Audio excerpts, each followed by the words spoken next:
আমরা শুরু করব জীবনের প্রবাহমানতা ক্লাস 10-এর। তো শুরু করার আগে আমাদের এটা জানতে হবে যে চ্যাপ্টারটার নাম কেন জীবনের প্রবাহমানতা হলো। তো বেসিক্যালি বলতে গেলে যে এই যে তোর ঠাকুরদা বা ঠাকুরমা যিনি আছেন তাদের থেকে তোর বাবা এবং মা, এবং সেই তোর বাবা মার থেকে হয়েছিস তুই, এবং তোর থেকে হবে তোর ছেলেবেলে। তো অনেক সময় হয়তো শুনবি যে তুই যে তোর নাকটা ঠাকুরমার মতো হয়েছে, চোখ তোর বাবার মতো হয়েছে, মুখ তোর দাদুর মতো হয়েছে, শুনবি। তো বেসিক্যালি তোর ঠাকুরদা ঠাকুরমা থেকে তোর বাবা, তোর বাবা মার থেকে তুই, তোর থেকে তোর ছেলেবেলে।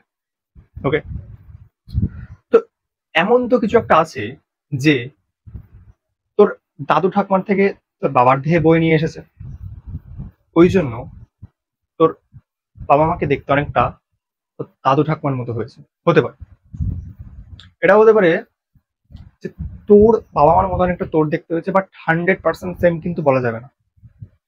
এমন কোন জিনিসের জন্য অনেকটা প্রায় সেম সেম দেখতে হচ্ছে কিন্তু 100% সেম দেখতে হচ্ছে না? নিশ্চয়ই এমন কিছু একটা একটা প্রজন্ম থেকে, মানে একটা বংশ থেকে আর একটা বংশে ট্রান্সফার হচ্ছে। এমন কোন জিনিস? সেই জিনিসটা হচ্ছে ডিএনএ বা জিন। ডিএনএ বা জিন। তো বেসিক্যালি আমরা এই চ্যাপ্টারে এই ডিএনএ জিন এই সব নিয়ে পড়বো। এখন তোর প্রশ্ন, ডিএনএ জিন কোথায় থাকে? আমি বলছি কোষে থাকে। তো তুই বলবি একটা কোষ যখন, মানে ডিএনএ জিন নিশ্চয়ই একটা কোষই বহন করে আনবে, মানে যেহেতু একটা ডিএনএ বা জিন একটা কোষের মধ্যে থাকে, কোষটা যদি চলে আসে তাহলে ডিএনএ জিনও চলে আসবে।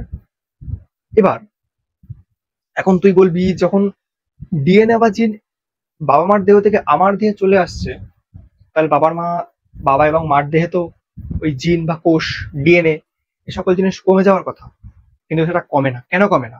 কারণ যে কোষটা আসছে সেই কোষের মতো অনেক সেল আছে আমাদের দেহে, এবং সেই সেলগুলো পর পর পর পর ডিভিশন করে চলেছে। অর্থাৎ একটা সেল থেকে আরেকটা সেল, আরেকটা সেল থেকে আরেকটা সেল, এইভাবে পর পর পর পর ডিভিশন করেই চলেছে। এই জন্য আমাদের দেহে যদি কোনো একটা সেল বা ডিএনএ ফিএনএ চলে আসে, সেই জিনিসটা অর্থাৎ সেই জেনেটিক পদার্থটা যেই ব্যক্তির দেহ থেকে আসছে সেই ব্যক্তির দেহে কমে না। ঠিক আছে, আশা করি বোঝাতে পারলাম কেন চ্যাপ্টারটার নাম জীবনের প্রবাহমানতা হলো। কারণ একটা বংশ থেকে আর একটা বংশে পর পর পর কিছু একটা জিনিস চলছে যেটাকে আমরা জেনেটিক ম্যাটেরিয়াল বলছি, অর্থাৎ ডিএনএ জিন, কিন্তু পর পর পর পর প্রবাহমান হচ্ছে। ওই জন্য আমরা চ্যাপ্টারটার নাম বলছি যে জীবনের প্রবাহমানতা। তো এখন আমরা দেখবো যে কোথায় ডিএনএ বা জিন থাকে।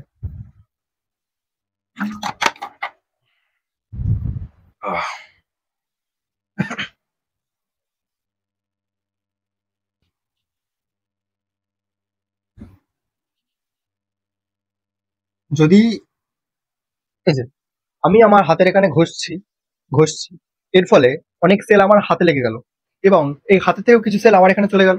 যদি এখান থেকে একটা সেল তুলে আমি এখানে দেখি, তাহলে কিরকম দেখতে হবে? এটা যদি সেল মনে করা যায়, এবং সেলের মধ্যে দেখতে পাবো যে এরকম কিছু একটা পদার্থ আছে, জিনিস আছে, এবং জিনিসটা এরকম করে পেঁচাচ্ছে, পেঁচিয়ে পেঁচিয়ে একটা জিনিস সময় করে এরকম একটা আকার তৈরি করছে। ঠিক আছে, কি হলো? যদি আমি একটা সেল নিয়ে দেখি তাহলে কিরকম দেখতে পাবো? প্রথমে এরকম একটা অংশ দেখতে পারবো, প্রথমে এরকম একটা অংশ দেখতে পারবো, তারপর এটা দেখতে পারবো যে একটা এই অংশটাই প্যাচ খাচ্ছে, প্যাচ খাওয়ার পরে তৈরি করছে এই একটা অংশ। তো এই অংশটাকে কি বলে? একটা যে সরু সুতোর মতো একটা অংশ, সেটাকে বলে ডিএনএ। তোর হয়তো নাম শুনেছিস যে ডিএনএ।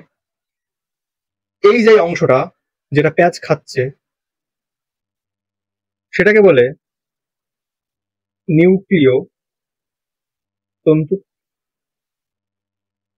এবং এই যে প্যাচটা খেয়ে, অর্থাৎ নিউক্লিয় তন্তু প্যাচ খেয়ে যেই জিনিসটা তৈরি করছে তাকে আমরা বলবো ক্রোমোজোম। ঠিক আছে, ক্রোমোজোম। দেখ, ডিএনএ যখন প্যাচ খেয়ে নিউক্লিয় তন্তু তৈরি করছে তখন তো আর এমনি এমনি তৈরি হবে না, এমনি এমনি তৈরি হয়ও না। কি হয়? এই ডিএনএ এর সঙ্গে কিছু প্রোটিন লেগে থাকে এর গায়ে। কিরকম প্রোটিন? এরকম কিছু প্রোটিন লেগে থাকে, লাল লাল যে অংশগুলো যে আঁকছি আমি, এরকম কিছু প্রোটিন লেগে থাকে। এই লাল লাল যে প্রোটিনগুলো লেগে থাকে, লাল লাল এই প্রোটিনগুলোকে বলে হিস্টোন প্রোটিন।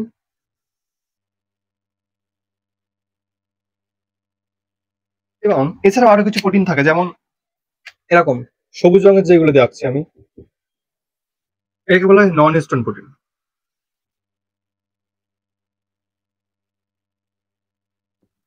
ওকে, তাহলে আমরা প্রথমে ডিএনএ দেখতে পেলাম। যদি একটু এটাকে সহজভাবে বোঝানো যায়, কিভাবে বোঝাবো?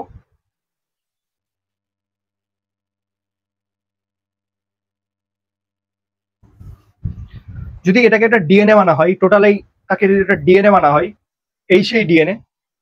এই ডিএ আর একটা জিনিস বলি, আমাদের প্রত্যেকটা সেলে, আমাদের দেহে তো সেল কোটি কোটি আছে, গোনা যাবে না কতগুলো সেল আছে, কোটি কোটি সেল আছে আমাদের দেহে।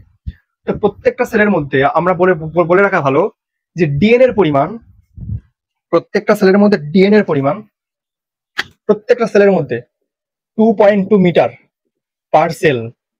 অর্থাৎ একটা সেলে 2.2 মিটার ডিএনএ থাকে। ভাব, যেই সেলকে আমরা চোখে দেখতে পারি না, সেই সেলের মধ্যে 2.2 মিটার ডিএনএ থাকে। তার মানে ভাব, একটা ওই ডিএনএকে কতটা ভালোভাবে পেঁচালে ওই ছোট্ট একটা সেলের মধ্যে, যেই সেলটাকে চোখে দেখতে পারে না, সেই সেলের মধ্যে ভালো করে মানে প্যাক করা যায়, ভরা যায়। তো সেই এটা হচ্ছে ডিএনএ, যেটা 2.2 মিটার যার লেন্থ। এবং এই ডিএনএটাকে পেঁচাতে হবে, ডিএনএটাকে পেঁচাতে। তো ডিএনএটা আস্তে আস্তে এরকম করে পেঁচাতে শুরু করে। আমার ভাব, আমার এই আঙুলটা হচ্ছে হিস্টোন প্রোটিন, এই হিস্টোন প্রোটিন, এবং এইটা হিস্টোন, এই দুটো মিলে হিস্টোন। এটা হচ্ছে হিস্টোন, এটা হচ্ছে নন হিস্টোন। এই হিস্টোন এবং নন হিস্টোনকে ফোল্ড করে পেঁচাতে থাকে। দেখ, আস্তে আস্তে ডিএনএটা ছোট হয়ে যাচ্ছে, ঠিক আছে, প্যাচ খাই। এই প্যাচকে একটা গঠন তৈরি করে, যাকে আমরা নাম দিয়েছি নিউক্লিয় তন্তু বা ক্রোমাটিন তন্তু। একই জিনিস, নিউক্লিয় তন্তু বা ক্রোমাটিন তন্তু। অর্থাৎ একটা ডিএনএ কিছু প্রোটিনের সঙ্গে প্যাচ খেয়ে একটা গঠন তৈরি করেছে, যাকে আমরা বলছি নিউক্লিয় তন্তু বা ক্রোমাটিন তন্তু। এবার এই নিউক্লিয় তন্তুটা একটা সময় পরে গিয়ে আরো প্যাচ খায়, প্যাচকে তৈরি করে ক্রোমোজোম। ক্রোমোজোমটা দেখতে এরকম হয়, আরো প্যাচ খায়, প্যাচ খেয়ে আরো ছোট হয়, ছোট হয়ে তৈরি করে একটা গঠন তৈরি করে, তাকে বলে ক্রোমোজোম। দেখ, একটা বড় সেই ডিএনএ ছিল, একটা বড় ডিএনএ ছিল, সেই ডিএনএটা প্যাচ খেতে খেতে খেতে খেতে একটা ছোট জায়গায় পরিণত হলো, এবং এই ছোটটাই ওই সেলের মধ্যে গিয়ে সেট হয়ে যায়। তাই ভাব, কতটা ভালোভাবে আমাদের কুণ্ডলীকৃত হতে হয়, অর্থাৎ ফোল্ড করতে হয় সেই ডিএনএটাকে। তো ফোল্ড করতে গিয়ে সাহায্য করে হিস্টোন, নন হিস্টোন প্রোটিন। এবার তোদের একটা বইতে প্রশ্ন থাকে যে ক্রোমোজোমের রাসায়নিক গঠন, মানে ক্রোমোজোম কি কি দ্বারা গঠিত বেসিক্যালি। দেখ, একটা ডিএনএ যা দিয়ে একটা, আমি বলছি যে ডিএনএ পেঁচাচ্ছে প্রোটিনের সঙ্গে, তারপরে তৈরি করছে ক্রোমোজোম, তাই তো? একটা ডিএনএ প্রোটিনের সঙ্গে পেঁচিয়ে তৈরি করছে ক্রোমোজোম। অর্থাৎ ডিএনএ এর মধ্যে যা থাকবে তাতে মানে সেই জিনিসপত্রগুলোই ক্রোমোজোমের মধ্যে থাকবে। এছাড়াও ক্রোমোজোমে তৈরি হওয়ার আগে প্রোটিন লাগছে, অর্থাৎ ডিএনএ এর যা উপাদান প্লাস প্রোটিন যুক্ত করে তৈরি করছে ক্রোমোজোম। শুধু কি ক্রোমোজোমের মধ্যে ডিএনএ থাকে, আর কি কিছু থাকে না? আরো একটা জিনিস থাকে যাকে বলে আরএনএ, রাইবো নিউক্লিক অ্যাসিড। কেন নাম হয়েছে আমরা বলবো, যে কেন আরএনএ এর নাম রাইবো নিউক্লিক অ্যাসিড আমরা দিয়েছি।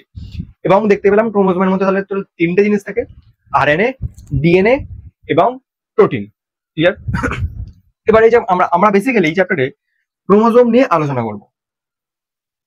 আমরা ক্রোমোজোম পেয়ে গেছি, ক্রোমোজোমকে দেখতে এরকম। তো সংখ্যার উপর ভিত্তি করে, অর্থাৎ আমাদের দেহে কতগুলো ক্রোমোজোম আছে এর উপর ভিত্তি করে ক্রোমোজোমকে দুটো ভাগে বেসিক্যালি ভাগ করা যায়, অর্থাৎ সংখ্যার উপর ভিত্তি করে। সংখ্যা, টোটাল সংখ্যা কটা? 46টি বা 23 জোড়া। 46টি বা 23 জোড়া, অর্থাৎ প্রত্যেকটা একটা ক্রোমোজোম, একটা ক্রোমোজোম। এই করতে করতে করতে করতে এক নাম্বার ক্রোমোজোম।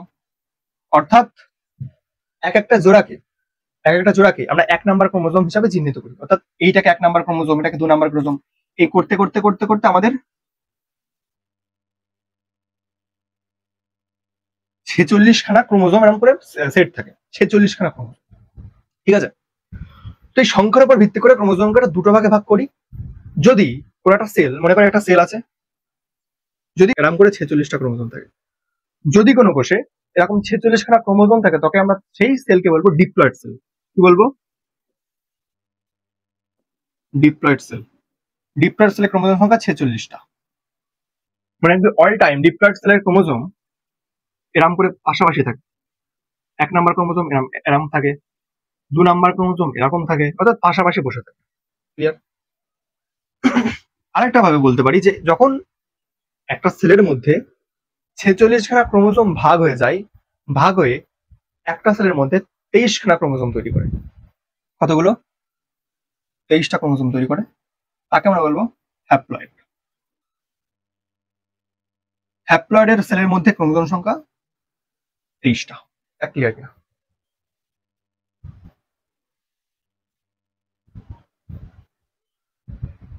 ক্লিয়ার। আচ্ছা, ডিপ্লয়েড সেলের উদাহরণ হচ্ছে আমাদের দেহকোষ, অর্থাৎ আমাদের এই চামড়া, আমাদের পুরো বডিটা যে সেল দ্বারা তৈরি সেটা হচ্ছে আমাদের দেহকোষ। ইংলিশে কি বলে? Somatic sell. অর্থাৎ আমাদের দেহটা যেই সেল তৈরি হচ্ছে, আলটিমেটলি আমাদের এই চামড়ায়, আমার এই চামড়ায় যে সেল আছে সেটা হচ্ছে ডিপ্লয়েড, অর্থাৎ সেই কোষের মধ্যে 46খানা ক্রোমোজোম আছে। এটা হচ্ছে বোঝাতে চাইছে, অর্থাৎ দেহকোষ। আমাদের দেহ তো এটা, তো দেহে 46খানা ক্রোমোজোম থাকছে। হ্যাপ্লয়েড সেল অর্থাৎ যেখানে ক্রোমোজোম সংখ্যা অর্ধেক হয়ে যায়, অর্থাৎ 23খানা হয়ে যায়। কোন কোষ? যেমন শুক্রাণু, ডিম্বাণু।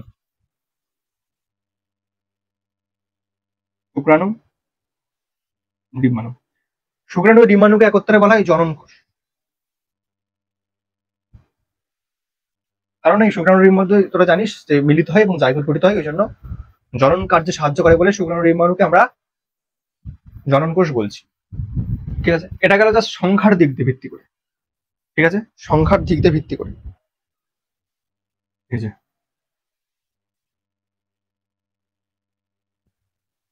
এবার আসবো যে আমাদের দেহে ক্রোমোজোম কি কাজ করে তার উপর ভিত্তি করে, অর্থাৎ কার্যগত দিক। কার্যগত ক্রোমোজোম দুটো ভাগে ভাগ করছি আমরা। এমন কিছু ক্রোমোজোম থাকে আমাদের দেহে, মানে আমাদের সেলের মধ্যে, আমাদের সেলের মধ্যে আমাদের সেলের মধ্যে এমন কিছু ক্রোমোজোম থাকে যে ক্রোমোজোম গুলো আমাদের দেহের উচ্চতা কিরকম হবে, আমাদের দেহের রং কিরকম হবে, আমাদের আলটিমেটলি আমাদের দেখতে কিরকম হবে, এইটাকে শুধুমাত্র বিচার করে। যে সকল সেলের মধ্যে থাকা ক্রোমোজোম এই কাজগুলো করে, সেই ক্রোমোজোমকে আমরা বলবো অটোজোম। কি বলবো? অটোজোম। অটোজোম। আচ্ছা, অটোজোমের সংখ্যা কতগুলো? অটোজোমের সংখ্যা কতগুলো? আমি বলবো আমাদের দেহে এরকম টোটাল 46খানা ক্রোমোজোম আছে, তাই তো? 46খানা ক্রোমোজোম আছে। 46খানা ক্রোমোজোমের মধ্যে মাত্র 44খানা ক্রোমোজোম অটোজোম। ঠিক আছে, অর্থাৎ 22 জোড়া। 22 জোড়া হচ্ছে অটোজোম। আর এমন কিছু সেল আছে যেগুলো আমরা ছেলে হব না মেয়ে হবো, অর্থাৎ লিঙ্গ নির্ধারণে অংশগ্রহণ করে, তাকে আমরা বলবো অ্যালোজোম। অ্যালোজোম মেয়েদের ক্ষেত্রে যদি হয়, মেয়ে মেয়ে চিহ্ন মানে এরকম, মেয়ে মানে হচ্ছে এরকম, ছেলে মানে হচ্ছে এরকম। ঠিক আছে, যদি মেয়ে যদি হয় তাহলে তার এক্স এক্স ক্রোমোজোম থাকবে, আর যদি সে ছেলে হয় তবে তার এক্স ওয়াই ক্রোমোজোম থাকবে। কি বললাম আরেকবার বলছি, আমাদের দেহে ক্রোমোজোম তো অনেক থাকে, তো সেই ক্রোমোজোম, এমন কিছু ক্রোমোজোম আছে যেই ক্রোমোজোম গুলো কেবলমাত্র আমাদের হাইট, অর্থাৎ আমাদের দেহের বৈশিষ্ট্য, আমাদের হাইট কিরকম হবে, আমাদের গায়ের রং কিরকম হবে, চোখের রং কিরকম হবে, দেখতে আলটিমেটলি দেখতে কিরকম হবে, এসব জিনিস বিচার করে কে? আমাদের দেহ ক্রোমোজোম। এবং এই রকমের ক্রোমোজোমের সংখ্যা 44খানা, অর্থাৎ 22 জোড়া। এবং এমন কিছু ক্রোমোজোম আছে যে ক্রোমোজোম গুলো আমাদের লিঙ্গ নির্ধারণে সাহায্য করে। আর লিঙ্গ নির্ধারণ মানে অর্থাৎ ছেলে হব না মেয়ে হব, এই জিনিসটা যে ক্রোমোজোম নির্ধারণ করে সেই ক্রোমোজোমকে আমরা বলবো অ্যালোজোম। এই সেই অ্যালোজোম। এবার কোনো মেয়ের বডি ক্ষেত্রে অ্যালোজোম হচ্ছে এক্স এক্স প্রকৃতির, এই যে এক্স এক্স প্রকৃতির, এবং এক্স ওয়াই প্রকৃতির হচ্ছে ছেলেদের দেহে।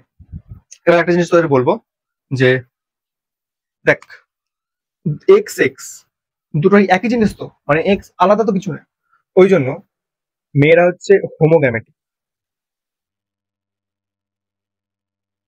ঠিক আছে, মেয়েরা হোমোগ্যামেটিক। আর দেখ, এক্স ওয়াই দুটো আলাদা লেটার না, দুটো আলাদা ক্রোমোজোম, তো এক্স এক্স দুটো একই ক্রোমোজোম। হোমো মানে হচ্ছে সেম, একই, ওই জন্য নাম হচ্ছে হোমোগ্যামেটিক। আর এক্স ওয়াই মানে এক্স ওয়াই আলাদা, আলাদা তো, আলাদা ক্রোমোজোম, ওই জন্য নাম হয়ে যায় হেটেরোগ্যামেটিক।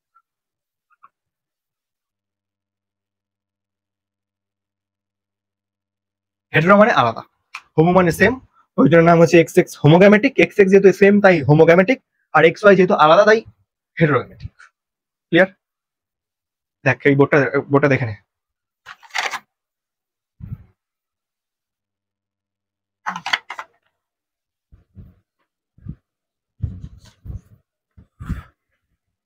আমরা যে ক্রোমোজোম করে লাফাচ্ছি, তো ক্রোমোজোমকে দেখতে কিরকম? প্রশ্ন যে ক্রোমোজোমকে দেখতে কিরকম, ক্রোমোজোমকে দেখতে কিরকম? দেখ ক্রোমোজোমকে দেখতে অনেক এরকম, যে এরকম একটা দাগ থাকে, দাগ মানে সুতোর মতো একটা জিনিস থাকে, সুতো থাকে, মোটা করে আগে একটু, দেখো সুতো থাকে,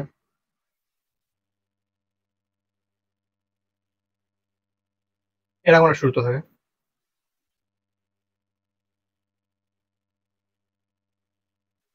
এবং এই সুতোর উপরে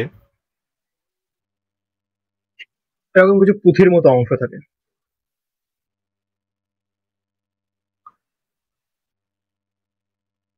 ঠিক আছে? কিছু পুঁথির মতো অংশ থাকে, এখানেও কিছু থাকে।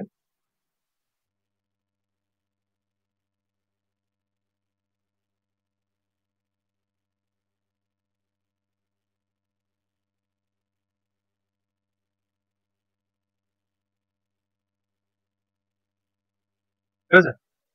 দেখ এই দুটো তো কিছু একটা জিনিসের মধ্যে থাকবে, মানে আমি যে দাঁড়িয়ে রয়েছি, আমি একটা ঘরের মধ্যে দাঁড়িয়ে, যাতে আমার কিছু না হয়, তাই তো? ঠিক তেমনই এই দুটো যে দড়ি গেছে, দড়িটা গেছে, দড়িটা একটা ঘরের মধ্যে থাকবে, থাকবে তো? এই ঘরটা দেখতে এরকম হয়।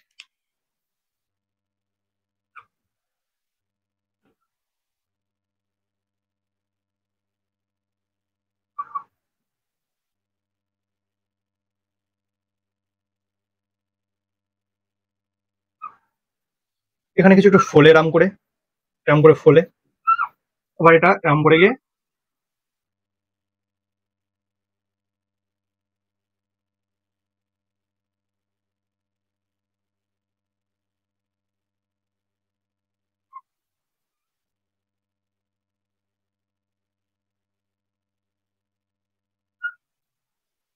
মানে এখন তাহলে এই দুটো দড়ি একটা ঘরের মধ্যে আছে, মানে একটা আমাকে প্রোটেকশন দেওয়ার জন্য আমাকে চামড়া আছে, তো চামড়া আছে, ঠিক তেমনই এই দুটো দড়িকে প্রোটেকশন দেওয়ার জন্য একটা নীল রঙের একটা লেয়ার আছে, তাই তো? লেয়ার আছে। আমাদের আবরণীর নাম একটু আগে বললাম যে চামড়া, আমাদের আবরণীর নাম একটু আগে বললাম চামড়া, তো ঠিক তেমনই একটা চামড়া থাকে না? আমাদের আবরণীর নাম যেমন চামড়া, ঠিক তেমন এদের একটা এই আবরণী তৈরি হয়েছে। এই আবরণীটার নাম হচ্ছে পেলিকাল। কি নাম? পেলিকাল। ঠিক আছে? পেলিকাল। এবার একদম আমি পুরো এই দিক থেকে যেতে যেতে যাও, ফোলা বাল্বের মতো একটা অংশ তৈরি হয়েছে, ফোলা বাল্ব, দেখ গোল মতো একটা ফোলা লাইটের মতো অংশ তৈরি হচ্ছে বাল্বের মতো, এটাকে বলবো স্যাটেলাইট।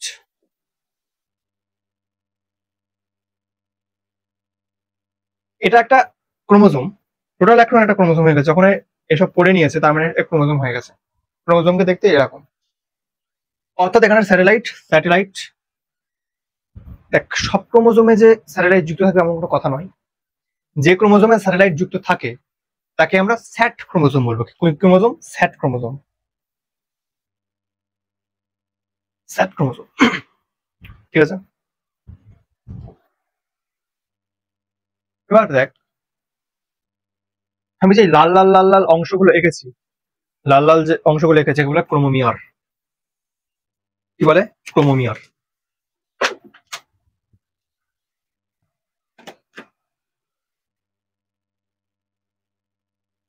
ক্রোমোমিয়ার। লাল অংশগুলো হচ্ছে এক একটাকে ক্রোমোমিয়ার বলছে। আর এই ক্রোমোমিয়ারের মধ্যে যেই ফাঁকা অংশ থাকছে, অর্থাৎ এই অংশটা, দুটো ক্রোমোমিয়ারের, একটা ক্রোমোমিয়ার একটা ক্রোমোমিয়ার, এই ক্রোমোমিয়ারের মধ্যে যে অংশটা থাকছে তাকে আমরা বলবো আন্তঃক্রোমোমিয়ার। আন্ত আন্তঃক্রোমোমিয়ার। ঠিক আছে? আচ্ছা একটা জিনিস তোকে বলে রাখি, আন্ত আর অন্তর মধ্যে পার্থক্য কি?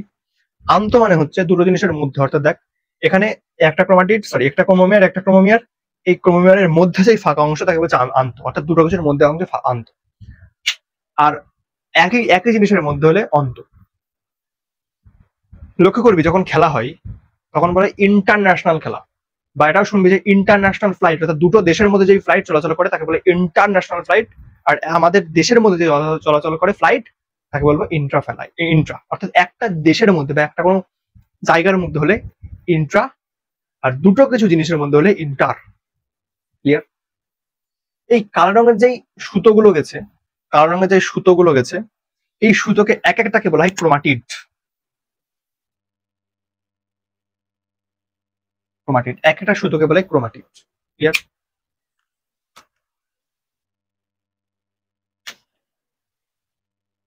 এই ফোলা মতন অংশকে বলা হয়, ফোলা মতন অংশকে বলা হয়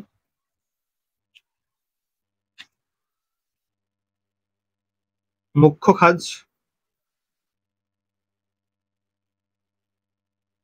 মুখ্য খাজ, এইটাকে বলে মুখ্য খাজ। আর এই যেই এখানে কি যেই ডাউন খেয়ে গেছে, এই ডাউন অংশটাকে বলা হয় গৌণ খাজ। ঠিক আছে? গৌণ খাজ। এখানে একটা ইয়ে করলে ভালো হতো, এখানে একটা, এদিকে একটা গৌণ গৌণ খাজ দেখা যায়, এদিকে একটা গৌণ খাজ দেখা যায় এরকম। ঠিক আছে? এখানে একটা গৌণ খাজ দেখা যায়, এবং এখানে এরকম কিছু একটা অংশ ওঠে, ফোলা মতন অংশ। এই ফোলা মতন অংশকে বলা হয় নর, অর্থাৎ নিউক্লিওলার অর্গানাইজার। এটা হচ্ছে আমাদের মুখ্য খাজ, সরি, এটা হচ্ছে আমাদের গৌণ খাজ। এটা যেমন গৌণ খাজ, এটাও যেমন গৌণ খাজ। এই গৌণ খাজের এখানে আমাদের নর অবস্থান করে। ঠিক আছে? নাম হচ্ছে নিউক্লিওলার অর্গানাইজার। আবার বলছি নিউক্লিওলার অর্গানাইজার। ঠিক আছে? এখানে কিছু পুঁথির মধ্যে এরকম একটা অংশ দেখা যায় যাকে বলে সেন্ট্রোমিয়ার। দেখ তো সেন্ট্রোমিয়ার, সেন্ট্রোমিয়ার তো দেখ, একটা ক্রোমাটিড একটা ক্রোমাটিড, এবং এই ক্রোমাটিড দুটোকে একসঙ্গে যুক্ত রাখে। তাহলে কাজ কি সেন্ট্রোমিয়ারের কাজ? ক্রোমাটিডকে একসঙ্গে যুক্ত রাখা। কি কাজ? ক্রোমাটিডকে একসাথে যুক্ত রাখা। ঠিক আছে? এবং এই সেন্ট্রোমিয়ার অংশটা রঞ্জিত হয়, অর্থাৎ রঞ্জিত মানে রং দেওয়া, রং। এই সেন্ট্রোমিয়ার অংশ রঞ্জিত হয়। ঠিক আছে?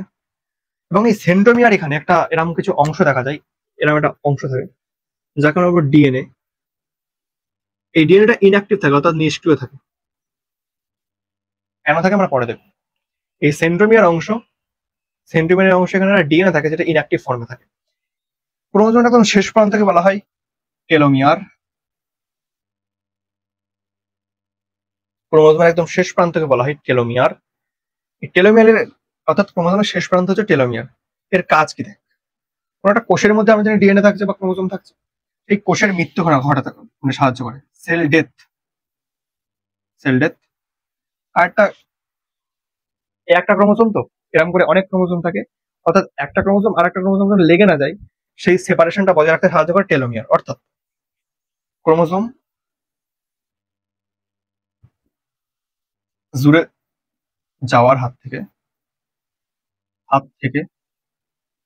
রক্ষা করে। আরেকটা কি, এই টেলোমিয়ার অংশে ডিএনএ প্রতিলিপিকরণ হয়।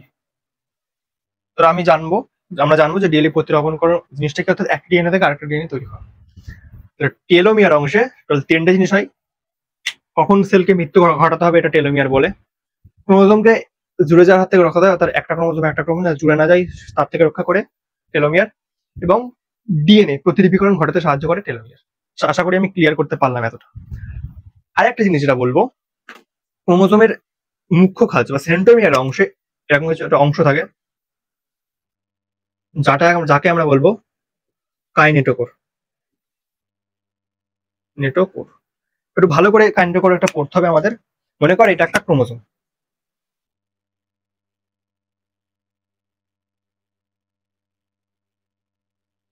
ঠিক আছে? এটা একটা ক্রোমোজোম। ক্রোমোজোম এটা সেন্ট্রোমিয়ার, এবং সেন্ট্রোমিয়ারের দুপাশে এরকম কিছু একটা লাল রঙের, লাল না, জাস্ট আমি একটা অংশ করছি, এরকম লাল রঙের দিয়ে দেখাচ্ছি, একটা অংশ থাকে যাকে আমরা বলবো কাইনেটোকোর। এই কাইনেটোকোর প্রোটিন দিয়ে তৈরি হয়। প্রোটিন কি দিয়ে? প্রোটিন দিয়ে তৈরি হয়। কাইনেটোকোরের থেকে এরকম কিছু অংশ বেরোয়, অর্থাৎ দড়ির মতো অংশ বেরোয়, এই দড়ির মতো অংশগুলোকে বলা হয় অনুনালিকা। অর্থাৎ একটা কাইনেটোকরের সঙ্গে প্রায় এরকম 40টা মতন অনুনালিকা থাকে, 40টা মতন অনুনালিকা থাকে। ঠিক আছে, কি হয় অনুনালিকা, যখন কোষ বিভাজন হয় অনুনালিকাগুলো দড়ির মতো কাজ করে। অর্থাৎ এই অনুনালিকাগুলো এই দিকটা টান দেয় এবং এই অনুনালিকাগুলো এই দিকটা টান দেয়। যখন টান দেয় তখন এই ক্রোমোজোমটা এরম ভাগে ভাগ হয়ে যায়, অর্থাৎ মাঝখান দিয়ে ভাগ হয়ে যায়। অর্থাৎ এই দিকটা এদিকে চলে আসে, এই দিকটা এদিকে চলে যায়। তাহলে কি করলো কাজ কাইনেটোকর? কাইনেটোকর থেকে যেই অনুনালিকাগুলো বেরোচ্ছিল সেই অনুনালিকাগুলো কোষ বিভাজনকালে দুটো ক্রোমোজোম, দেখ এই একটা ক্রোমাটিড, একটা ক্রোমাটিড, অর্থাৎ দুটো ক্রোমাটিড নিয়ে একটা ক্রোমোজোম গঠিত হয়েছে। তাহলে যে সবসময় দুটো ক্রোমাটিড নিয়ে একটা ক্রোমোজোম গঠিত হবে এমন কোনো কথা নেই, একটা ক্রোমাটিড নিয়েও গঠিত হতে পারে। কি বললাম, সেই দুটো ক্রোমাটিডকে টান দেয়, ফলে একটা ক্রোমাটিড বেরিয়ে যায়, একটা ক্রোমাটিড এদিকে বেরিয়ে যায়। অর্থাৎ কোষ বিভাজনকালে ক্রোমাটিড কে আলাদা করতে সাহায্য করে। ক্লিয়ার? এটা হচ্ছে আমাদের আমাদের ক্রোমোজোমের কাজ, সরি কাইনেটোকরের কাজ। তোদের একটা জিনিস বলতে হবে যে কটা ক্রোমোজোম আছে এটা কি দেখে চিনবি। সাপোজ যদি আমি তোরে বললাম যে এতে একটা একটা সেল, একটা সেল, একটা সেল, তোরে আমি প্রশ্ন করি যে এই সেলটার মধ্যে কটা ক্রোমোজোম আছে, এই সেলটার মধ্যে কটা ক্রোমোজোম আছে, এই সেলটার মধ্যে কটা ক্রোমোজোম আছে, তুই কি করে বলবি? কি করে বলবি? সিম্পল টেকনিক শিখাচ্ছি, যতগুলো সেন্ট্রোমিয়ার ততগুলো ক্রোমোজোম। দেখ এখানে কটা সেন্ট্রোমিয়ার, একটা সেন্ট্রোমিয়ার, তাহলে একটা ক্রোমোজোম। এখানে কটা সেন্ট্রোমিয়ার, একটা সেন্ট্রোমিয়ার, একটা ক্রোমোজোম। এখানে কটা সেন্ট্রোমিয়ার, একটা সেন্ট্রোমিয়ার, একটা ক্রোমোজোম। অর্থাৎ যতগুলো সেন্ট্রোমিয়ার ততগুলো ক্রোমোজোম। ঠিক আছে, তাহলে এটা বোঝা গেল কাইনেটোকর। কাইনেটোকর মনে রাখবে প্রোটিন দ্বারা গঠিত এবং এটা অনেকটা চাকতির মধ্যে থাকে, চাকতির মধ্যে এরকম, অর্থাৎ এরকম করে থাকে, চাকতির মধ্যে থাকে এরকম করে থাকে। আচ্ছা, ঠিক আছে।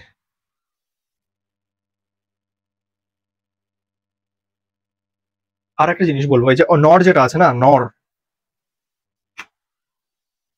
এই নর কি করে, যখন আমাদের এই টেলোফেজ দশা আছে, কোষ বিভাজনের টেলোফেজ দশা, সেই টেলোফেজ দশার সময় ডিএনএ সংশ্লেষ করে নর। টেলোফেজ দশায় ডিএনএ সংশ্লেষ করে হচ্ছে নর। টেলোফেজ দশায় ডিএনএ সংশ্লেষ করে কে? নর। এই যে অংশটা, ক্লিয়ার? দেখ এখানে এতটা।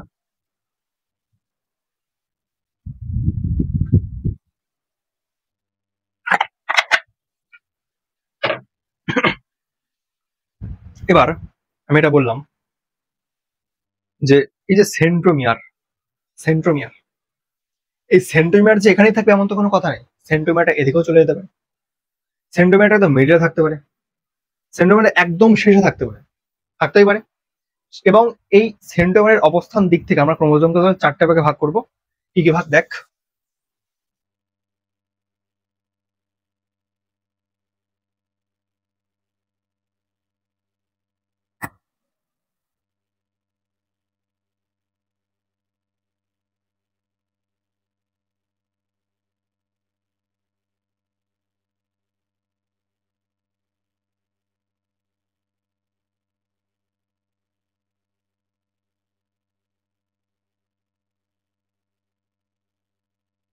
দেখ এখানে সেন্ট্রোমিয়ারটা একদম মিডিলে, ক্রোমোজোম দুটোর বাহু, একটা বাহু একটা বাহু, এই বাহুর একদম মিডিলে অবস্থান করছে আমাদের সেন্ট্রোমিয়ার।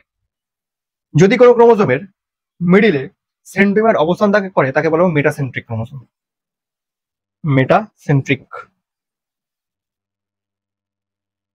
কোন ক্রোমোজোম সেই ক্রোমোজোমের মিডিলে না বসে একটু যদি উপরে অবস্থান করে তাকে বলবো সাবমেটাসেন্ট্রিক।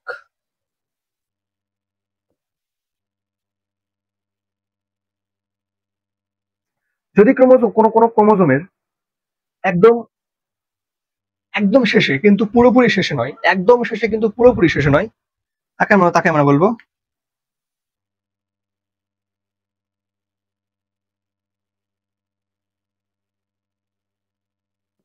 Acentric chromosome. আর একদম শেষে যদি অবস্থান করে, একদম শেষে যদি অবস্থান করে তাকে বলবো টেলোসেন্ট্রিক ক্রোমোজোম।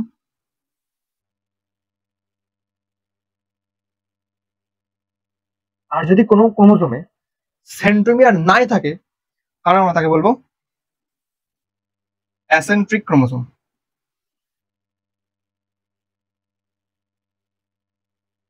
অ্যাসেন্ট্রিক। তাহলে কি বললাম, সেন্ট্রোমিয়ার যদি কোনো ক্রোমোজোমের বাহুর মিডিলে থাকে তাকে আমরা মেটাসেন্ট্রিক, যদি একটু উপরে থাকে তাকে আমরা সাবমেটাসেন্ট্রিক, যদি একদম শেষে থাকে তাকে আমরা বলবো অ্যাক্রোসেন্ট্রিক। ভুল হয়েছে, এটা লেখাটা ভুল হয়েছে, এটা হচ্ছে অ্যাক্রোসেন্ট্রিক। Acrocentric chromosome. আর যদি সেন্ট্রোমিয়ার একদম শেষে থাকে তাকে আমরা বলবো টেলোসেন্ট্রিক, আর যদি একদম সেন্ট্রোমিয়ার নাই থাকে তাকে আমরা বলবো অ্যাসেন্ট্রিক ক্রোমোজোম। দেখ ক্লিয়ার কিনা।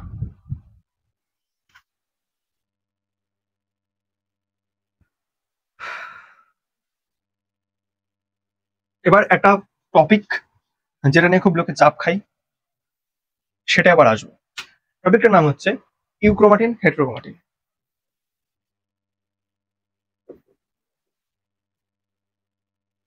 হেটেরোক্রোমাটিন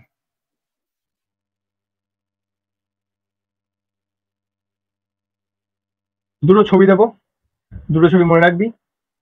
আমি গ্যারান্টি ইউক্রোমাটিন হেটেরোক্রোমাটিন সম্পর্কে কোনো মানে পারবি না এমন হবে না, কোনো চাপ থাকবে না। দেখ বক্স আঁকছি আমি, দুটো বক্স, তার মাঝখান থেকে এরকম আঁকছি। ওপরের যেই টোটাল এই অংশ এটাকে নাম দিচ্ছি ইন্টারফেস। ইন্টারফেস মানে হচ্ছে যখন ক্রোমোজোম বিভাজিত হবে, তো তো হওয়ার আগে যেই প্রস্তুতি পর্ব, অর্থাৎ যেমন ডিএনএ ডবল হবে, বিভিন্ন কোষাঙ্গাণুর আবির্ভাব ঘটবে, এটা হচ্ছে ইন্টারফেস। ঠিক আছে, মানে যখন একটা খেলোয়াড় খেলতে যাবে, মানে কোনো একটা টিম যখন খেলতে যাবে একটা বড় মাঠে, তার আগে তাকে প্রস্তুতি নিতে হয়তো, তো সেই প্রস্তুতি পর্ব মানে হচ্ছে ইন্টারফেস। এবং যখন গিয়ে খেলবে, অর্থাৎ যখন কোষ বিভাজনটা ঘটবে, তখন তাকে বলে মাইটোটিক ফেজ।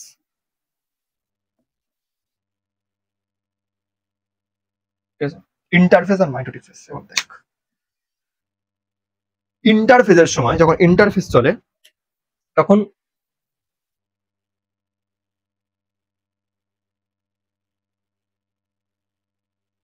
এই ক্রোমোজোম ইউক্রোমাটিন আর হেটেরোক্রোমাটিন, ইউক্রোমাটিনের ক্ষেত্রে এই ক্রোমাটিন গুলো এরকম করে পেঁচিয়ে থাকে। ঠিক আছে, ইন্টারফেজের ক্ষেত্রে খোলাখুলি থাকে, আর মাইটোটিক ফেজের ক্ষেত্রে পেঁচিয়ে থাকে। আর হেটেরোক্রোমাটিন কি হয়, ইন্টারফেজের সময় এরকম করে পেঁচিয়ে থাকে, আর মাইটোটিক ফেজের সময় খুলে যায়, ঠিক উল্টো হয়। তাহলে কি বললাম, ইউক্রোমাটিন যখন ইন্টারফেস চলে তখন এরকম করে কুণ্ডলীকৃত অবস্থায় থাকে না। কি বললাম, কুণ্ডলীকৃত অবস্থায় থাকে না। কিন্তু ইন্টারফেসের সময় হেটেরোক্রোমাটিন এরকম কুণ্ডলীকৃত অবস্থায় থাকে, অর্থাৎ এরকম করে অনেকটা চেপে চুপে থাকে। এরকম করে অনেকটা ইন্টারফেসের সময় হেটেরোক্রোমাটিন অনেকটা এরকম করে কুণ্ডলীকৃত হয়ে থাকে, আর ইউক্রোমাটিন ইন্টারফেসের সময় এরকম করে হালকা পাতলা পিছিয়ে থাকে, এরকম করে হালকা পাতলা পিছিয়ে থাকে, এরকম করে হালকা পাতলা এরকম করে পিছিয়ে থাকে। ঠিক আছে, মাইটোটিক ফেজের সময় ইউক্রোমাটিন এরকম করে পিছিয়ে থাকে, মানে এটা উল্টে গেল, ইন্টারফেসে যা ইউক্রোমাটিন হয়েছিল পুরো উল্টে গেল। মাইটোটিক ফেজের সময় ইউক্রোমাটিন এরকম করে পিছিয়ে থাকে, আর হেটেরোক্রোমাটিন মাইটোটিক ফেজের সময় আর উল্টো এরকম হালকা করে এরকম করে পিছিয়ে থাকে, এরকম হালকা করে এরকম করে পিছিয়ে থাকে। ক্লিয়ার? এবার দেখ একটা ক্রোমোজোম, একটা ক্রোমোজোম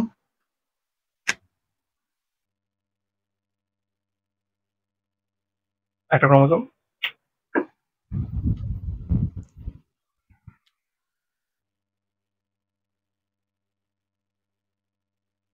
সবুজ রং দিয়ে আমি আঁকছি।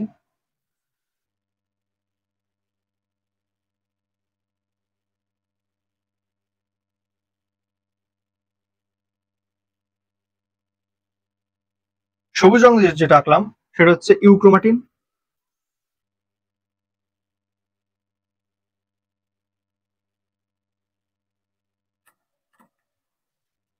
আর লাল রং দিয়ে যেটা আঁকলাম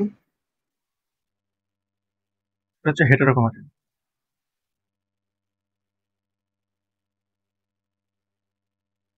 ঠিক আছে, ইউক্রোমাটিন আর হেটেরোক্রোমাটিন।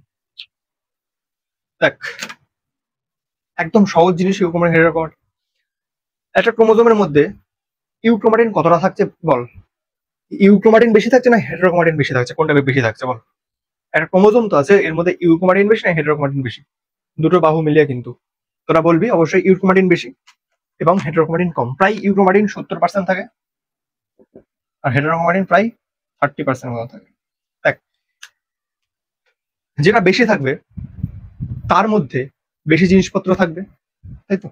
ঠিক তেমনই ইউক্রোমাটিনের মধ্যে বেশি পরিমাণে ডিএনএ থাকে, ডিএনএ বেশি থাকে। এরাম চিহ্ন মানে বেশি, এরাম চিহ্ন মানে কম। ডিএনএ বেশি থাকে, জিন বেশি থাকে। দেখ, ডিএনএ জেন বেশি যদি থাকে, ডিএনএ জিন বেশি যদি থাকে, তাহলে যেখানে জিন বেশি থাকবে সেখানে ক্রসিং ওভার হবে, মানে মিওসিস ঘটবে, তাই তো? তাহলে এখানে ক্রসিং ওভার ঘটে। কোথায় ঘটে ক্রসিং ওভার? ইউক্রোমাটিনে ঘটে হচ্ছে আমাদের ক্রসিং ওভার। অর্থাৎ ক্রসিং ওভার ঘটছে মানে এখানে মিওসিস ঘটবে। যেহেতু এখানে ডিএনএ জিন থাকছে তাই ইউক্রোমাটিন অংশটা অ্যাক্টিভ থাকে, ঠিক আছে? তাহলে কি কি বললাম? ইউক্রোমাটিন বেশি থাকে, ইন্টারফেস দশায় পুনর্লিখিত হয় না। অর্থাৎ দেখ, গাঢ় কোন জায়গাটার অংশ গাঢ় গাঢ় লাগছে, এখানে গাঢ় না এখানে গাঢ়? নিশ্চয়ই এখানে গাঢ় গাঢ় লাগছে। ইন্টারফেস দশায় ইউক্রোমাটিন হালকা বর্ণ ধারণ করে, এটা হালকা, এবং ইন্টারফেস দশায় হেটেরোক্রোমাটিন গাঢ় বর্ণ ধারণ করে। মাইটোটিক ফেজ দশায় ইউক্রোমাটিন গাঢ় বর্ণ ধারণ করে, মাইটোটিক ফেজ দশায় হেটেরোক্রোমাটিন হালকা বর্ণ ধারণ করে। বর্ণ কেন বললাম? গাঢ় কোনটা, সবথেকে গাঢ় কোনটা লাগছে? এটাই গাঢ় লাগছে, এটা হালকা লাগছে, এটাই গাঢ় লাগছে, এটা হালকা লাগছে, ওই জন্য। তোরা বুঝতে পারবি এবার। এবার দেখ, ইউক্রোমাটিনে প্রায় 70% মতন থাকে এবং হেটেরোক্রোমাটিন 30% মতন থাকে। যেহেতু ইউক্রোমাটিন বেশি পরিমাণে থাকে তাই ওর মধ্যে অনেক কিছু বেশি বেশি থাকবে, যেমন জিন থাকবে বেশি, ডিএনএ থাকবে বেশি। যেহেতু জিন বেশি আছে, ডিএনএ বেশি আছে, সেহেতু এই অংশটা অ্যাক্টিভ থাকে, অ্যাক্টিভ মানে সক্রিয়। যেহেতু এখানে জিন থাকে অতিরিক্ত পরিমাণে, সেহেতু এখানে ক্রসিং ওভার ঘটে। আর ক্রসিং ওভার ঘটছে মানে মেয়োসিস ঘটবে, স্বাভাবিক। আশা করি এটা ক্লিয়ার করতে পারলাম। এবং হেটেরোক্রোমাটিনে পুরো উল্টো হবে, হেটেরোক্রোমাটিন পুরো উল্টো। এখানে ডিএনএ বেশি ছিল, এখানে ডিএনএ কমে যাবে, ডিএনএ কমে যাবে, জিন কমবে, অর্থাৎ এটা ইনঅ্যাক্টিভ হয়ে যাবে, ক্রসিং ওভার হবে না, মিওসিস হবে না। তাহলে এতগুলো বৈশিষ্ট্য বললাম। কটা বৈশিষ্ট্য? একটা, দুটো, তিনটে, চারটে, পাঁচটা, 5টা থেকে 6টা বৈশিষ্ট্য আমরা বললাম ইউক্রোমাটিন হেটেরোক্রোমাটিন সম্পর্কে। দেখ ক্লিয়ার কিনা?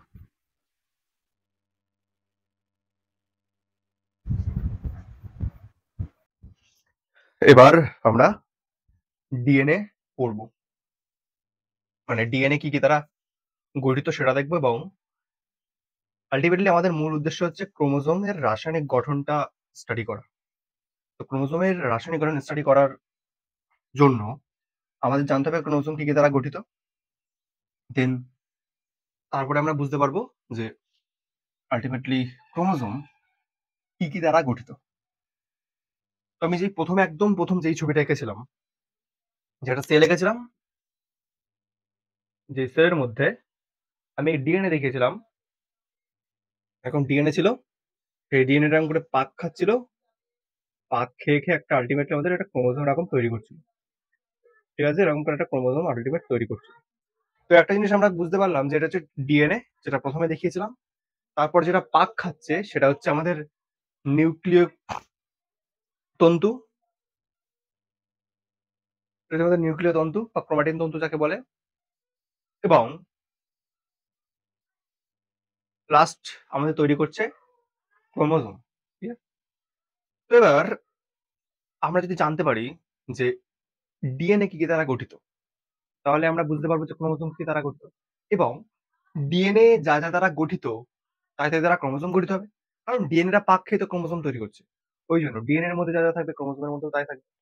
শুধুমাত্র তাই নয়, এই ডিএনএটা কুণ্ডলীকৃত হতে গেলে আমাদের কিছু প্রোটিন দরকার, সেই প্রোটিন গুলোও থাকবে ক্রোমোজোমের মধ্যে। এখন প্রশ্ন, শুধু কি ডিএনএই ক্রোমোজোমের মধ্যে থাকে? তাছাড়া কি অন্য কোনো মানে এলিমেন্ট ক্রোমোজোমের মধ্যে থাকে না? উত্তর হচ্ছে থাকে। ডিএনএ ছাড়াও ডিএনএ থাকে, আরএনএ থাকে, এবং কিছু প্রোটিন থাকে। ডিএনএ থেকে প্রায় 90% মতন, 90% একটু এদিক ওদিক হতে পারে, বাট ওই জন্য বলছি প্রায় 90% মতো। আরএনএ থাকে প্রায় 10%, আর বাদ বাকিটা প্রোটিন থাকে। মানে আরএনএ ডিএনএ এর মধ্যে এটা 90% ডিএনএ এবং আরএনএ থাকে 10%। অর্থাৎ এই তিনটে জিনিস মিলে আমাদের ক্রোমোজোম গঠিত হয়। যদি আমরা বুঝতে পারি যে ডিএনএ কি দ্বারা গঠিত, আরএনএ কি দ্বারা গঠিত এবং প্রোটিন এইগুলো একসঙ্গে মিলে একটা গঠন তৈরি করছে, সেটাকে আমরা ক্রোমোজোম বলবো। এখন প্রশ্ন, ডিএনএ কি দ্বারা গঠিত? তাই দেখা যাক ডিএনএ কি দ্বারা গঠিত। ও আরেকটা জিনিস বলা হয়নি, সেটা হচ্ছে জিন জিনিসটা একটু বলে দিই। এই যে আমি দেখালাম যে ডিএনএটা যেটা দেখালাম এটা ডিএনএ। তো ডিএনএ এর মনে করা যাক এই একটা অংশ বা এই একটা অংশ। তো ডিএনএ এর এই লাল লাল যে অংশগুলো আমি করলাম, এই লাল অংশ থেকে আমাদের কিছু প্রোটিন তৈরি হয়। কি তৈরি হয়? প্রোটিন। এখান থেকে প্রোটিন তৈরি হয়, এটা কি ডিএনএ। এবং এই অংশগুলো থেকে প্রোটিন তৈরি হয়। অর্থাৎ ডিএনএ এর যে অংশগুলো থেকে প্রোটিন তৈরি হয় তাকে আমরা বলবো জিন। ঠিক আছে, জিন। আবার বলছি, টোটালটা ডিএনএ। ডিএনএ এর এই একটা অংশ, অর্থাৎ এই অংশগুলো থেকে প্রোটিন তৈরি হয়। ডিএনএ যে অংশ থেকে প্রোটিন তৈরি হয় তাকে আমরা বলবো জিন। তো জিনের কাজ আমরা জানি যে আমাদের বংশগতির ধারক বাহক হিসাবে কাজ করে। অর্থাৎ আমাদের পিতামাতার একটা বৈশিষ্ট্য এক প্রজন্ম থেকে আরেক প্রজন্মে নিয়ে যায়, সেটা কাজ করে জিন। অর্থাৎ ডিএনএ এর মধ্যে থাকছে জিন। ক্লিয়ার? বাট ডিএনএ সব জায়গায় কিন্তু জিন থাকে না। ওকে, ডিএনএ সব জায়গায় কিন্তু জিন থাকে না। ডিএনএ পার্টিকুলার কিছু অংশ, যে অংশগুলিতে এই জিনগুলো থাকে এবং এই জিন থেকেই প্রোটিন উৎপন্ন হয়। ঠিক আছে, সেই অংশগুলোকে আমরা, অর্থাৎ ডিএনএ যে অংশ প্রোটিন উৎপন্ন করে সেই অংশগুলোকে আমরা বলছি জিন। ক্লিয়ার? প্রোটিন জিন কমপ্লিট আশা করি। এবার আমরা যেটা ঢুকবো সেটা হচ্ছে যে ক্রোমোজোম কি দ্বারা গঠিত। তো ক্রোমোজোম কি দ্বারা গঠিত বোঝার আগে আমি প্রথমে একটা ইন্ট্রো দিয়েছিলাম যে প্রোটিন থাকে, ডিএনএ থাকে, আরএনএ থাকে। তো ফার্স্টে আমরা দেখবো যে ডিএনএ জিনিসটা কি। ডিএনএ পুরো নাম deoxy ribo nucleic acid. Deoxy ribo nucleic acid. এখন প্রশ্ন হচ্ছে কেন ডিএনএ নাম ডিঅক্সি রাইবো নিউক্লিক অ্যাসিড হলো? তো তার জন্য আমাদের দেখতে হবে যে ডিএনএ কি দ্বারা গঠিত। ডিএনএ কি দ্বারা গঠিত? তো ডিএনএ গঠিত নাইট্রোজেনাস বেস দিয়ে, প্লাস থাকে পেন্টোজ সুগার,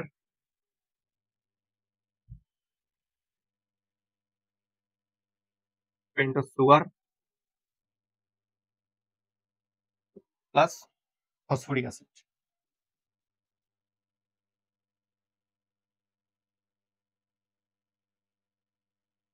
H3 কি বললাম? Nitrogenous base. তো নাইট্রোজেনাস বেসকে আমরা দুটো ভাগে ভাগ করছি, অর্থাৎ দু ধরনের নাইট্রোজেনাস বেস দেখা যায়।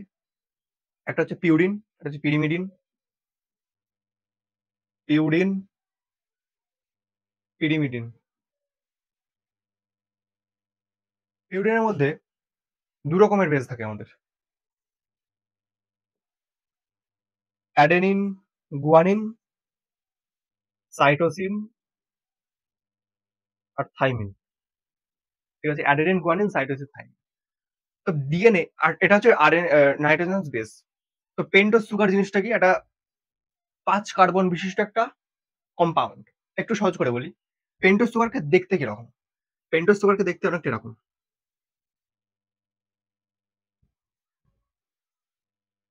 এটা হচ্ছে 1 নাম্বার কার্বন, এটা হচ্ছে 2 নাম্বার কার্বন, এটা হচ্ছে 3 নাম্বার কার্বন, এটা হচ্ছে 4 নাম্বার কার্বন এবং এখানে এর সাথে এরকম একটা যুক্ত থাকে। এটা হচ্ছে 5 নাম্বার কার্বন। এই কোনা কোনা অংশগুলো হচ্ছে কার্বন যুক্ত, কার্বন থাকে, কার্বন। ঠিক আছে, কার্বন থাকে। এটা হচ্ছে 1 number carbon, 2 number carbon, 3 number carbon, 4 number carbon, 5 number carbon. তাহলে পেন্টোজ সুগার কত কার্বন বিশিষ্ট একটা বলয়? 5টা কার্বন বিশিষ্ট বলয়। এটা প্রশ্ন থাকে, পেন্টোজ সুগার কত কার্বন বিশিষ্ট? 5টা কার্বন, একটা দুটো তিনটে চারটে পাঁচটা, ছবির মাধ্যমে বোঝাচ্ছি আরো সুবিধা হবে। পেন্টোজ সুগার 5টা কার্বন বিশিষ্ট একটা যৌগ। তাহলে ফসফরিক অ্যাসিড মানে অ্যাসিড মানে কি, আম্লিক, আম্লিক হবে তো অ্যাসিড মানে। তাহলে ডিএনএ এর মধ্যে টোটাল 3টে জিনিস দেখতে পাচ্ছি আমরা, nitrogenous base, pentose sugar, phosphoric acid আর ফসফরিক অ্যাসিড। এবার দেখা যাক যে কেন ডিএনএ এর নাম ডিঅক্সিরাইবো নিউক্লিক অ্যাসিড হলো। এই 2 নাম্বার যে কার্বনটা থাকে, এই কার্বনে একটা OH গ্রুপ থাকে। কি থাকে? OH group. ক্লিয়ার? 3 নাম্বার কার্বনে থাকে OH গ্রুপ। কিন্তু মজার ব্যাপার এখানেই যে আমাদের যে 3 নাম্বার 2 নাম্বার কার্বনে OH গ্রুপটা থাকছে, এই OH গ্রুপ থেকে এই O ডিলিট হয়ে যায়, মানে রিমুভ হয়ে যায়। রিমুভ হয়ে যাওয়ার ফলে শুধুমাত্র হাইড্রোজেনটা পড়ে থাকে। ঠিক আছে? যেহেতু একটা অক্সিজেন ডিলিট হয়ে যাচ্ছে 2 নাম্বার কার্বন পজিশন থেকে, তার নাম হচ্ছে ডিঅক্সি। ডি মানে কিছু একটা বাতিল হয়ে যাওয়া। ডি কার্বক্সিলেশন মানে কার্বন বাতিল হয়ে যাওয়া। ডিঅক্সি মানে অক্সিজেন বাতিল হয়ে যাওয়া। যেহেতু 2 নাম্বার কার্বন পজিশন থেকে আমাদের অক্সিজেনটা ডিলিট হয়ে যাচ্ছে, সেজন্য আমরা এটাকে বলছি ডিঅক্সি। ক্লিয়ার? ওকে, আরেকটা জিনিস বলছি, এই পেন্টোজ সুগারকে রাইবোজ সুগার বলে, অর রাইবোজ সুগার। ঠিক আছে, রাইবোজ সুগার। আবার একে 5 কার্বন বিশিষ্ট 5 কার্বন বলয় বিশিষ্ট একটা সুগারও বলে। তাহলে পেন্টোজ সুগার বা রাইবোজ সুগার একই জিনিস। ঠিক আছে? যদি প্রশ্ন হয় যে পেন্টোজ সুগার কত কার্বন, তা উত্তর 5 কার্বন। পেন্টোজ সুগার কত, রাইবোজ সুগার কত কার্বন, তা উত্তর 5 কার্বন। আমি ছবি এঁকে দেখালাম।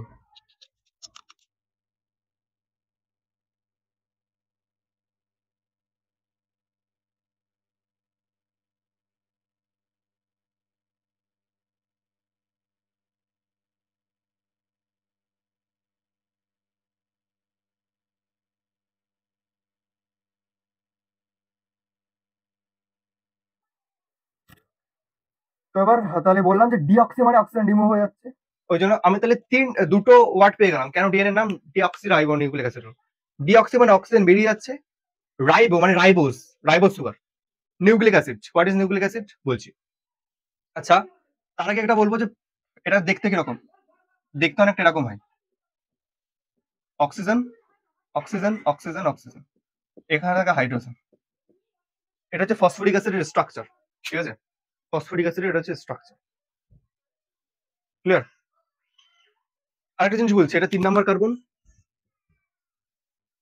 আবার বলছি, আমি প্রথম থেকে যতটা বললাম, কারণ এটা একটু বোঝা খুব গুরুত্বপূর্ণ, বোঝা খুবই জরুরি, কারণ এখান থেকে যদি একটা টুকটাক করে শর্ট প্রশ্ন তুলে দেয়, ফটকে যাবে সবাই, জাস্ট শুয়ে পড়বে। আবার বলছি, ডিঅক্সিরাইবো নিউক্লিক অ্যাসিড ডিএনএ এর পুরো নাম। ডিএনএ 3টে জিনিস দ্বারা গঠিত, নাইট্রোজানাস বেস, যাকে আমরা দুটো ভাগে ভাগ করছি, পিরিমিডিন আর পিরিমিডিন। পিরিমিডিনে থাকছে অ্যাডেনিন গুয়ানিন, পিউরিনে থাকছে অ্যাডেনিন গুয়ানিন, পিরিমিডিনে থাকছে সাইটোসিন থাইমিন। পেন্টোজ সুগার বা রাইবোজ সুগার বা 5 কার্বন বিশিষ্ট একটা বলয়, একই জিনিস, যাকে আমরা বলছি রাইবোজ সুগার। অর্থাৎ রাইবোজ সুগার বা পেন্টোজ সুগারে 5টা কার্বন থাকছে, 1 2 3 4 5, 1 2 3 4 5। 2 নাম্বার কার্বনে যেই OH মূলকটা ছিল, OH মূলক যেটা ছিল, সেই OH মূলকটা থেকে অক্সিজেন ডিলিট হয়ে যাচ্ছে, সেই জন্য নাম হচ্ছে ডিঅক্সি। এবং এই 3 নাম্বার কার্বনটা ছিল, 3 নাম্বার কার্বনে 3 নাম্বার কার্বনে OH মূলকটা আছে। ঠিক আছে? অর্থাৎ 2 নাম্বার কার্বন থেকে OH যেটা ছিল সেখান থেকে অক্সিজেন ডিলিট হয়ে যাচ্ছে, কিন্তু 3 নাম্বার কার্বনে যেটা ছিল সেটা হচ্ছে OH মূলক, সেটা ছিল। ঠিক আছে? এটা হচ্ছে হাইড্রক্সিল মূলক বলা একে। ঠিক আছে? এটা হচ্ছে হাইড্রক্সিল মূলক,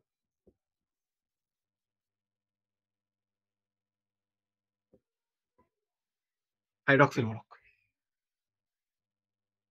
যদি প্রশ্ন দেয় পেন্টোজ সুগার ক কার্বন, 5 কার্বন। যদি প্রশ্ন দেয় রাইবোজ সুগার ক কার্বন, 5 কার্বন। যদি প্রশ্ন দেয় পেন্টোজ সুগারের কত নাম্বার কার্বন থেকে অক্সিজেন রিমুভ হয়, তাহলে কি উত্তর হবে? 2 নাম্বার কার্বন পজিশন থেকে অক্সিজেন রিমুভ হয়ে যায়, ওই জন্য নাম হয় ডিঅক্সি। পেন্টোজ সুগারের কত নাম্বার পজিশনে, কত নাম্বার কার্বন পজিশনে আমাদের হাইড্রক্সিল মূলকটা থাকে, উত্তর হবে 3 নাম্বার কার্বন পজিশনে। আশা করি ক্লিয়ার করতে পারলাম। আর ফসফরিক অ্যাসিড দেখতে অনেকটা এরকম। ক্লিয়ার?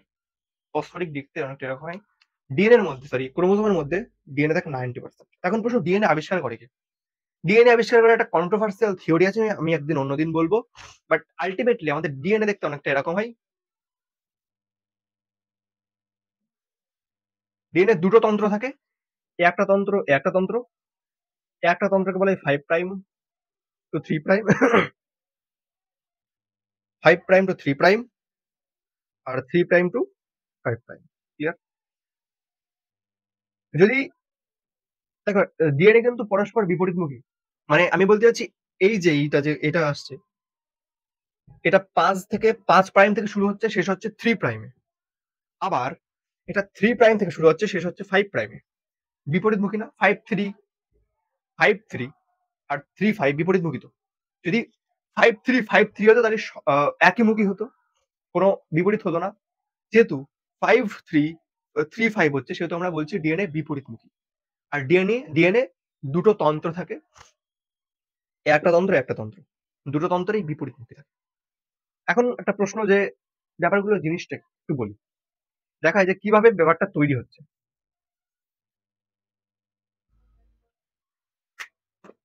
আমি প্রথমে একটা পেন্টো সুগার রাখছি, অক্সিজেন,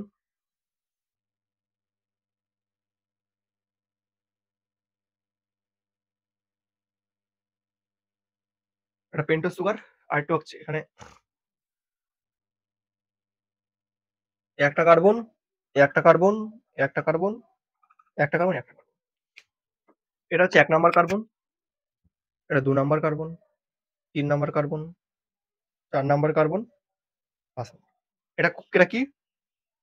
পেন্টো সুগার। এটা হচ্ছে পেন্টো সুগার। আমাদের যে নাইট্রোজেনাস বেস থাকে, সেই নাইট্রোজেনাস বেসের মধ্যে কোনো একটা বেস আমি নিলাম, হয় অ্যাডেনিন নিলাম, অ্যাডেনিন পিউরিনের মধ্যে পড়ছে, অ্যাডেনিন নিয়ে নিলাম।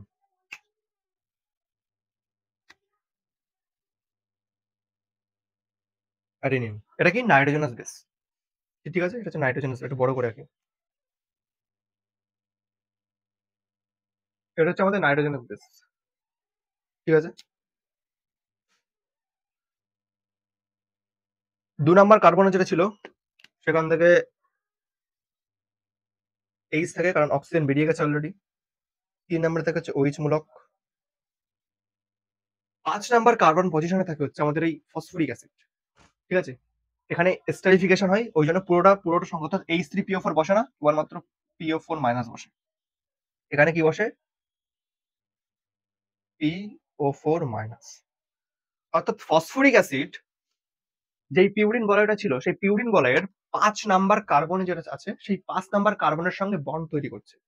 এটা একটা প্রশ্ন, যে ফসফরিক অ্যাসিড আমাদের রাইবোজ সুগারের কত নাম্বার কার্বনের সঙ্গে যুক্ত হয়? 5 নাম্বার কার্বনের, যে ছবি এঁকে দেখেছি 5 নাম্বার কার্বন। তাহলে কি আমি এটা একটু অন্য রং দিয়ে দেখাই।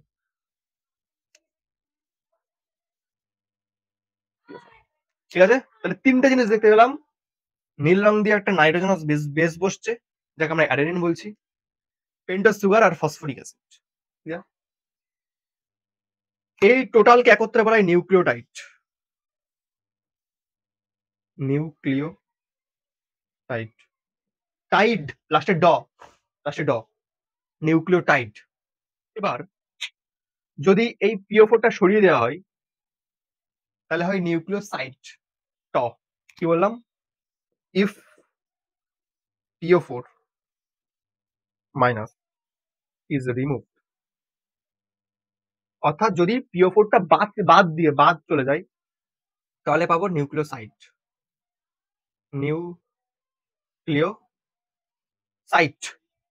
নিউক্লিওসাইট। ক্লিয়ার? আরেকবার বলছি, অ্যাডেনিন অর্থাৎ নাইট্রোজেনাস একটা বেস থাকছে, পেন্টোজ সুগার এবং ফসফরিক অ্যাসিড, এই 3টে মিলিয়ে করছে নিউক্লিওটাইড ড। যদি PO4 না থাকে, তাহলে যেটা তৈরি হয় সেটা হচ্ছে অর্থাৎ পেন্টোজ সুগার এবং নাইট্রোজেনাস বেস মিলে তৈরি হয় নিউক্লিওসাইড। আমি এখানে লিখে দিচ্ছি, কি রাখছে? নাইট্রোজেনাস বেস অর্থাৎ NB, পেন্টোজ সুগার অর্থাৎ PS প্লাস ফসফরিক অ্যাসিড অর্থাৎ PO4 মাইনাস। এইটা মিলে তৈরি করছে আমাদের নিউক্লিওটাইড, নিউক্লিওটাইড অর্থাৎ লাস্টে ড। কিন্তু যদি PO4টা মাইনাস দিয়ে দিই, অর্থাৎ NB অর্থাৎ nitrogenous base plus base plus sugar, এটা মিলে তৈরি করছে নিউক্লিওসাইড, লাস্টে ট। এবার একটা ব্যাপারটা হচ্ছে, আমি যে এতগুলো নিউক্লিওটাইড আঁকলাম, ডিএনএ তো তার একটা নিউক্লিওটাইড থাকে না, ডিএনএ এরকম অনেক নিউক্লিওটাইড থাকে। আমি মুছে দেখাচ্ছি।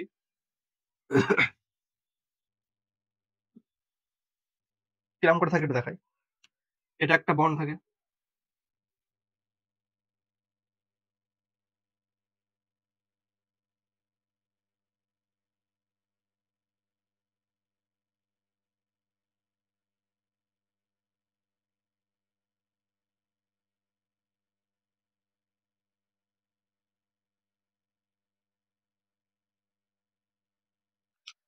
লক্ষ্য করে দেখা যাবে যেই পেন্টোস্পোর গুলো এঁকেছি তার মুখ হচ্ছে উপরের দিকে, তার মুখ উপরের দিকে, এবং এই দিকের যে পেন্টোস্পোর গুলো এঁকেছি তার মুখ নিচের দিকে, অর্থাৎ বিপরীতমুখী।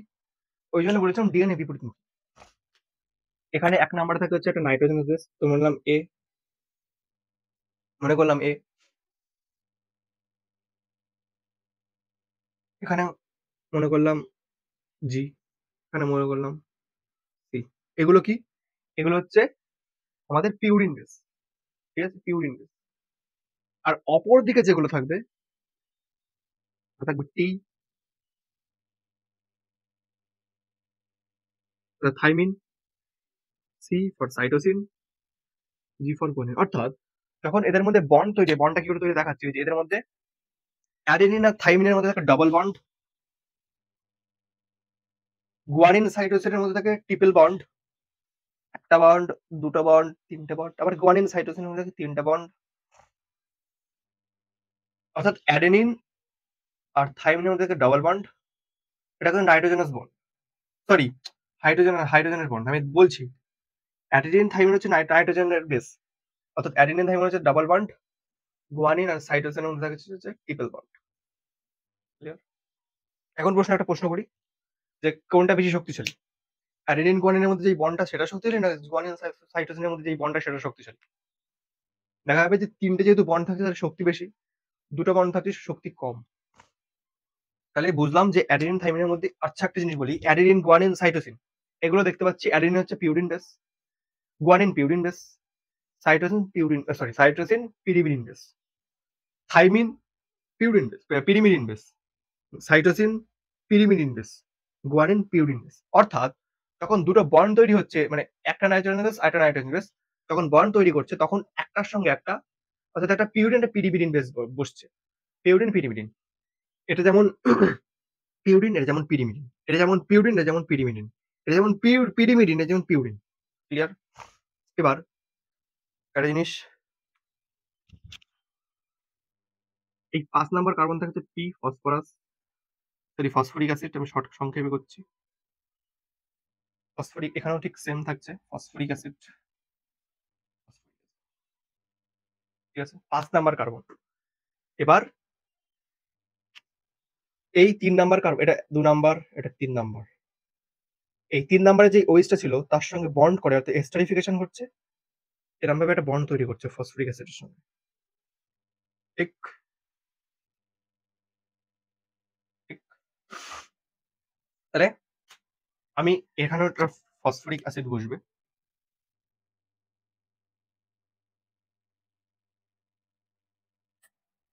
ফসফরিক অ্যাসিড বসবে, এখানে একটা OH মূলক থাকবে, সরি,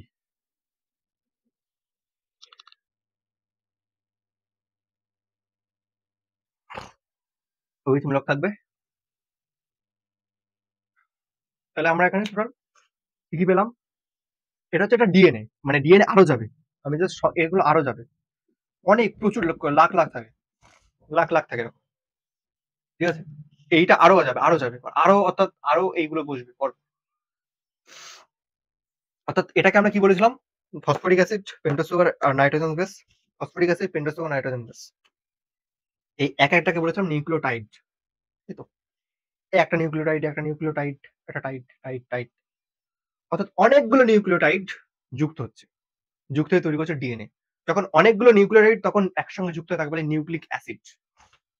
তাহলে ডিএনএ কি? ডিএনএ অনেকগুলো নিউক্লিওটাইড যুক্ত হচ্ছে, ওই জন্য বলছে ডিঅক্সিরাইবোনিউক্লিক অ্যাসিড। তাহলে ক্লিয়ার কেন ডিএনএ এর নাম ডিঅক্সিরাইবোনিউক্লিক অ্যাসিড হলো? ক্লিয়ার আশা করি। ঠিক আছে, এবার যেটা বলবো সেটা হচ্ছে এই অ্যাডেনিন থাইমিনের মধ্যে যে বন্ডটা থাকে সেটা হচ্ছে হাইড্রোজেন বন্ড।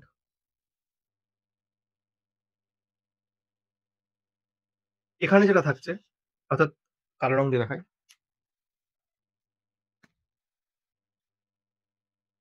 নাইট্রোজেনাস বেস এবং এটা কি কোন সুগার? Pentose sugar. অর্থাৎ নাইট্রোজেনাস বেস এবং পেন্টোজ সুগারের মধ্যে যে বন্ড থাকে সেটা হচ্ছে ফসফেস্টার। এটা হচ্ছে ফসফেস্টার। আর এটা হচ্ছে glycosidic bond. Glycosidic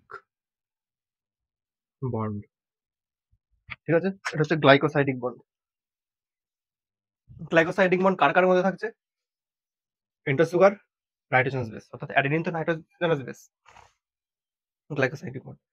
phosphoric acid এবং পেন্টোজ সুগারের মধ্যে যে বন্ড থাকছে সেটা হচ্ছে ফসফোডাইএস্টার বন্ড। Phosphodiester bond. আরেকবার বলছি, তাহলে তিনটে বন্ড পেলাম আমরা। নাইট্রোজেনাস বেসের মধ্যে যে বন্ডটা থাকে সেটা হচ্ছে 1 নাম্বার বন্ড। নাইট্রোজেনাস বেস এবং পেন্টোজ সুগারের মধ্যে যে বন্ডটা থাকে সেটা হচ্ছে 2 নাম্বার বন্ড, যাকে আমরা গ্লাইকোসাইডিক বন্ড বলছি। ফসফরিক অ্যাসিড এবং পেন্টোজ সুগারের মধ্যে যে বন্ড থাকছে তাকে আমরা বলছি ফসফোডাইএস্টার বন্ড, এটা হচ্ছে 3 নাম্বার বন্ড। ডিএনএ তিনটে বন্ড দিয়ে তৈরি হচ্ছে, হাইড্রোজেন বন্ড, গ্লাইকোসাইডিক বন্ড এবং ফসফোডাইএস্টার বন্ড। এটা বইতে ডাইরেক্ট লেখা থাকে, আমি জানি অনেকে বোঝে না। আমি যখন ক্লাস 10 পড়তাম আমি কিছু বলতাম না, মুখস্থ করতাম, বাট আমি তোদের বোঝালাম আজকে। হাইড্রোজেন বন্ড, গ্লাইকোসাইডিক বন্ড আর ফসফোডাইএস্টার বন্ড। ছবির মাধ্যমে মনে রাখবি, দেখবি সুবিধা হবে। ক্লিয়ার? এটা হচ্ছে আমাদের পুরো ডিএনএ একটা ব্যাপার। আশা করি ক্লিয়ার করতে পারলাম। এটা হচ্ছে পুরোটা ডিএনএ। তাহলে আরেকবার রিক্যাপ করাই, কি বললাম? DNA deoxyribonucleic acid. কেন ডিঅক্সিরাইবো বলছি? Nitrogenous base, pentose sugar, phosphoric acid. Nitrogenous বেসের মধ্যে 2 রকমের থাকছে, পিউরিন আর পিরিমিডিন। একে অনেকে পাইরিমিডিনও বলা হয়, পিরিমিডিনকে পাইরিমিডিন বলে। পিউরিনের মধ্যে দুটো থাকছে, অ্যাডেনিন কোয়ারিন, এটা হচ্ছে নাইট্রোজেনাস বেস সবকটা। পিউরিন থাকছে হচ্ছে সাইটোসিন থাইমিন। এবার পেন্টোজ সুগার 5 কার্বন বিশিষ্ট, এটা দেখালাম 1 2 3 4 5। 1 নম্বরের সঙ্গে লেগে থাকছে হচ্ছে আমাদের নাইট্রোজেনাস বেস, এবং পেন্টোজ সুগার নাইট্রোজেনাস বেসের মধ্যে যে বন্ড থাকে তাকে বলে গ্লাইকোসাইডিক বন্ড। অ্যাডেনিন থাইমিন, অর্থাৎ অ্যাডেনিন হচ্ছে পিরিডিন, আর থাইমিন হচ্ছে পিরিমিডিন বা পাইরিমিডিন। এর মধ্যে যে ডাবল বন্ড থাকছে, এবং অপর যেটা থাকছে সাইটোসিন আর গুয়ানিন, এর মধ্যে যে বন্ড থাকছে অর্থাৎ এর মধ্যে ট্রিপল বন্ড থাকছে। এটা হচ্ছে আমাদের, এটাও হাইড্রোজেন বন্ড, সবকটা হাইড্রোজেন বন্ড থাকবে, অর্থাৎ দুটো নাইট্রোজেনাস বেসের মধ্যে যে বন্ড থাকে সেটা হচ্ছে হাইড্রোজেন বন্ড। এবং পেন্টোজ সুগার আর নাইট্রোজেনাস বেসের মধ্যে যে বন্ড থাকে সেটা হচ্ছে গ্লাইকোসাইডিক বন্ড। এবং পেন্টোজ সুগার এবং phosphoric acid, pentose sugar phosphoric অ্যাসিডের মধ্যে যে বন্ড থাকছে সেটা হচ্ছে phosphodiester bond. Phosphoric acid, pentose sugar, nitrogenous base মিলে তৈরি হচ্ছে নিউক্লিওটাইড। তখন পেন্টোজ সুগার রিমুভ হয়ে যাচ্ছে, অর্থাৎ ডিলিট হয়ে যাচ্ছে, বাদ দিয়ে দিচ্ছি, তখন থাকছে আমরা হচ্ছে নিউক্লিওসাইড। কিন্তু টোটাল এতগুলো নিউক্লিওটাইড জুড়ে জুড়ে জুড়ে জুড়ে ডিএনএ তৈরি করছে। শুধু ডিএনএ এর গঠনগত একক বলছে, আমরা ডিএনএ এর গঠনগত একক আমরা বলছি নিউক্লিওটাইডকে। কেন? কারণ একক কাকে বলে, ইউনিট কাকে বলে? যখন অনেকগুলো, উদাহরণ বলছি, ফুলের মালা আমরা দেখেছি, অনেকগুলো ফুল দিয়ে দিয়ে দিয়ে দিয়ে ফুলের মালা তৈরি হয়। ওই এক একটা ফুলকে আমরা বলছি একক, কারণ ওই ফুলগুলো একটা একটা করে জুড়ে জুড়েই তো মালা তৈরি করছে। ওই জন্য ফুলের মালার গঠনগত একক হচ্ছে একটা ফুল। ঠিক তেমনই এতগুলো ডিএনএ, মানে সরি, এতগুলো নিউক্লিক অ্যাসিড জুড়ে জুড়ে জুড়ে জুড়ে তো ডিএনএ তৈরি করছে। ওই জন্য এক একটা নিউক্লিক অ্যাসিড যেহেতু জুড়ে জুড়ে তৈরি করছে, ওই জন্য ডিএনএ এর গঠনগত একক হচ্ছে আমরা বলছি নিউক্লিওটাইডকে। ক্লিয়ার? এতটা ছিল নিউক্লিওটাইড। এবার আসবো আরএনএ তে। আচ্ছা, তার আগে বলে দিই যে ডিএনএ আম্লিক। কেন? কারণ ফসফরিক অ্যাসিড থাকে যেহেতু অ্যাসিড। তার মানে নিউক্লিওটাইডও আম্লিক, কারণ নিউক্লিওটাইডে ফসফরিক অ্যাসিড থাকছে। ডিএনএ এবং নিউক্লিওটাইড দুটোই আম্লিক। আর আসবো আরএনএ। আরএনএ একদম সহজ, কিচ্ছু নেই আরএনএ তে। ডিএনএ তে যা থাকে আরএনএ সেম থাকে, বাট একটু পরিবর্তন হয়। কি বললাম? RNA, ribo nucleic acid. কেন এখন রাইবো নিউক্লিক অ্যাসিড হলো? কারণ ডিঅক্সিজেন না, কারণ এখান থেকে কোনো অক্সিজেন বেরোয় না।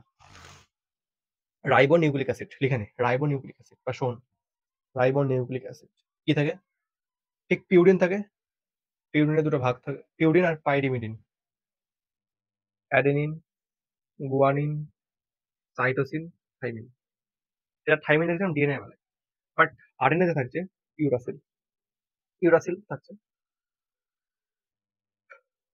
আমরা দেখেছিলাম যে অ্যাডেনিন আর থাইমিনের মধ্যে ডাবল বন্ড থাকছে, ঠিক তেমনই এটার মধ্যেও ইউরাসিল থাকছে সিঙ্গেল বন্ডে, সরি ডাবল বন্ডে। আর গুয়ানিন সাইটোসিনের মধ্যে ট্রিপল বন্ড থাকছে। ক্লিয়ার এটা? আর পেন্টাস সুগার যা ছিল তাই থাকবে। 1 number, 2 number, 3 number, 4 number, 5 number থাকে ফসফরিক ফসফোডাইস্টার বন্ড, অর্থাৎ মানে PO4 থাকছে, ফসফরিক অ্যাসিড। 2 নাম্বার থাকে OH, এটার সাথে OH। কারণ এখান দিয়ে অক্সিজেনটা বেরোয় না, ওই জন্য নাম হয় না ডিঅক্সিরাইবোনিউক্লিক অ্যাসিড, হয় না আরএনএ ক্ষেত্রে। রাইবোনিউক্লিক অ্যাসিড হয়, কারণ রাইবোজ সুগার থাকে, নিউক্লিক অ্যাসিড যুক্ত হয় পরপর, ঠিক তেমনই নিউক্লিক অ্যাসিড পরপর যুক্ত থাকে।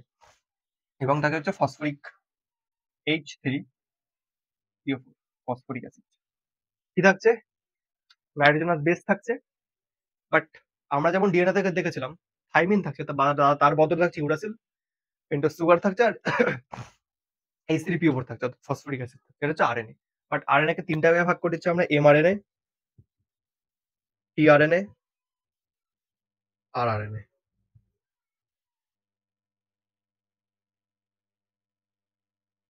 MRNA for messenger RNA, tRNA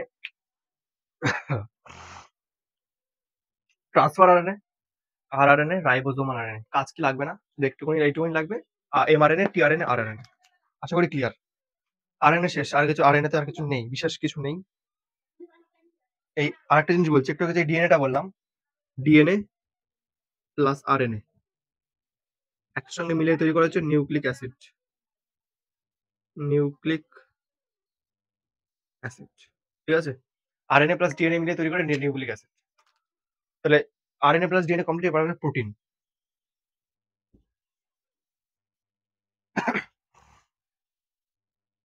দেখলাম একটু আগে যে এটা ডিএনএ ছিল, প্যাচ খাচ্ছে, তারপরে ক্রোমোজোম তৈরি করছে। এই প্যাচ যখন খাচ্ছে তখন এমনি এমনি তো প্যাচ খায় না, নিশ্চয়ই কিছু থাকে, ওই জন্য প্যাচ খাই। যেমন এখানে কিছু প্রোটিন প্রোটিন দেখা যায়,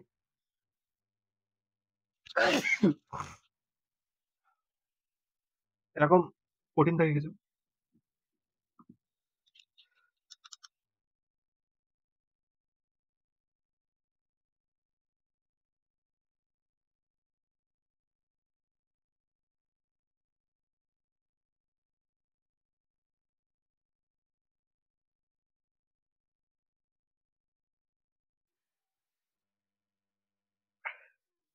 তো নীল নীল যেই প্রোটিনগুলো থাকে তার কারণ হচ্ছে হিস্টোন প্রোটিন।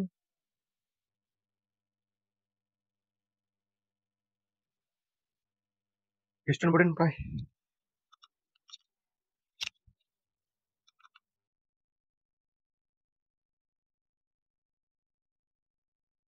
হিস্টোন প্রোটিন প্রায় বেশিরভাগটা হিস্টোন থাকে ক্রোমোজোমের মধ্যে, প্রায়। হিস্টোন আর নন হিস্টোনের আটটা বলছি, নন হিস্টোন এরকম সবুজ কিছু প্রোটিন থাকে, বাট এটার পরিমাণ কম থাকে, এরপরে নন হিস্টোন প্রোটিন।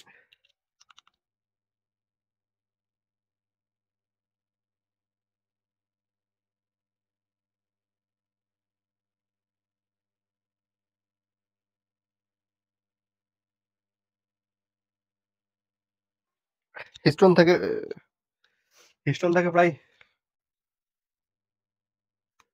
45% মতো, আর এটা হচ্ছে নন হিস্টোন, থাকে 5% মতো। ঠিক আছে, হিস্টোন এবং নন হিস্টোন প্রোটিন একত্রে ডিএনএ প্যাক করতে সাহায্য করে। কিরকম ভাবে একটু বলছি।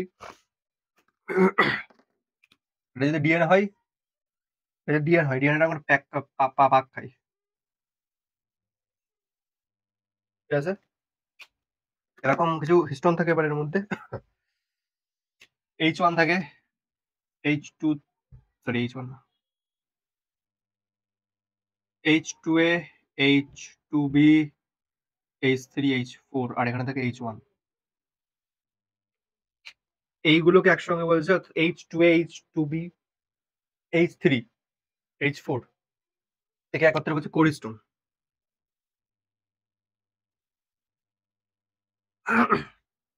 আর H1 থাকছে হচ্ছে বাইরে, যখন প্যাক করছে তখন এটা এর মধ্যে থাকছে না, অর্থাৎ কোরিস্টোনের মধ্যে H1 থাকে না, এরকম করে প্যাক খাই। এখন তোরা দেখবি এই হিস্টোন প্রোটিনের মধ্যে কিছু উদাহরণ হচ্ছে HAL, হাল। এই প্রোটিনগুলো আম্লিক ধর্মী, সরি ক্ষারীয় আম্লিক, সরি ক্ষারীয় ধর্মী। H for histidine, A for arginine, N for lysine, ওই জন্য নাম হচ্ছে হাল। হিস্টিডিন, আর্জিনিন, লাইসিন এগুলো হচ্ছে অ্যামাইনো অ্যাসিড। আর নন হিস্টোন মানে হচ্ছে নন হিস্টোন প্রোটিনের উদাহরণ হচ্ছে প্রোটামিন আর স্ক্যাফোল্ড প্রোটিন। কি বললাম? হিস্টোন প্রোটিন 3 ধরনের অ্যামাইনো অ্যাসিড দিয়ে গঠিত। মানে ব্যাপারটা এরকম যে অ্যামাইনো অ্যাসিড জিনিসটা কি দেখ,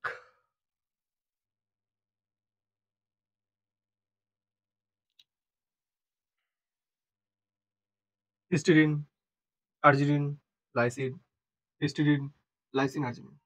আসলে এই একটা হচ্ছে অ্যামাইনো অ্যাসিড, এদের মধ্যে হচ্ছে পেপটাইড বন্ড,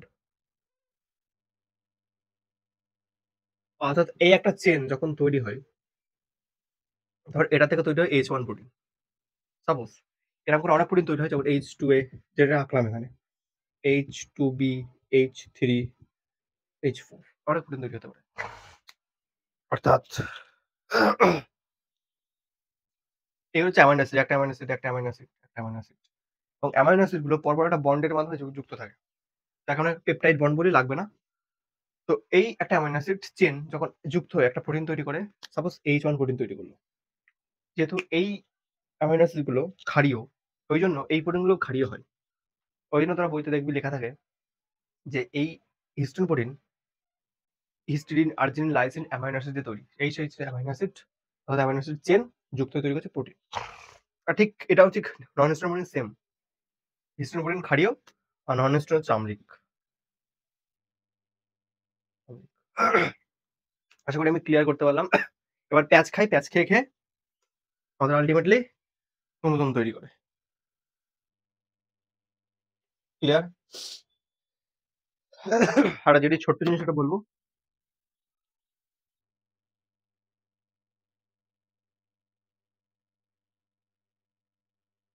এটা হচ্ছে এই যে যেমন আঁকলাম,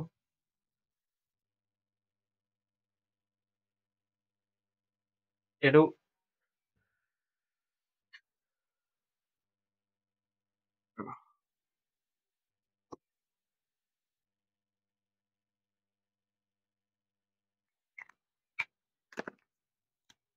H2A, H2B, H3, H4। এখানে প্রত্যেকটা যে প্রোটিনগুলো থাকছে, সেই প্রোটিনগুলোর প্রত্যেকটা দুটো করে থাকে, অর্থাৎ H2A দুটো, H2B দুটো, H3 দুটো, H4 দুটো করে থাকে। যাই হোক, এখানেও ঠিক সেম থাকে। এবার ডিএনএ কি করে প্যাক খায় দেখ।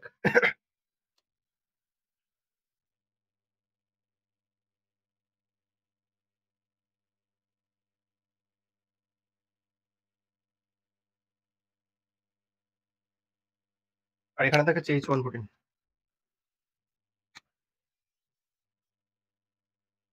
এটা হচ্ছে ডিএনএ নাম করে প্যাক খায়। বাট তার তো বড় বড় হয়ে গেছে, এক এক একটা করে নিউক্লিওজোম।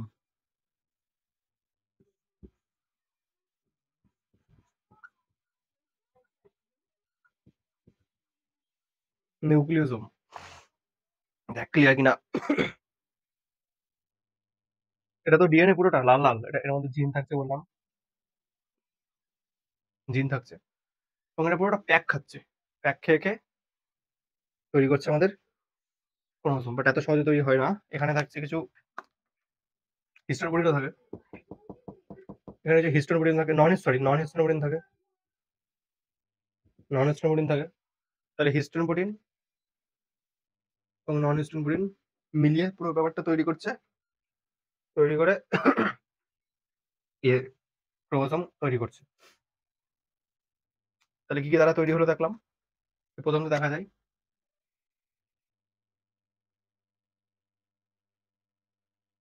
পরে গিয়ে কোনো ছ্যাঁকড়া ব্যাকড়া হয়ে যায়, ছ্যাঁকড়া ব্যাকড়া হয়ে যায় ক্রোমোজোমটা।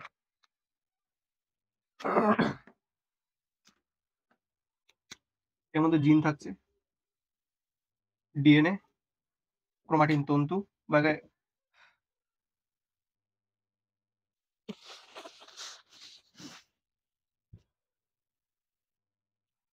ক্রোমোজোম, নিউক্লিওজালিকা। তাহলে একবার যদি একটু বলা যায় তাহলে কিভাবে তৈরি হলো। নিউক্লিওজালিকা, জিন,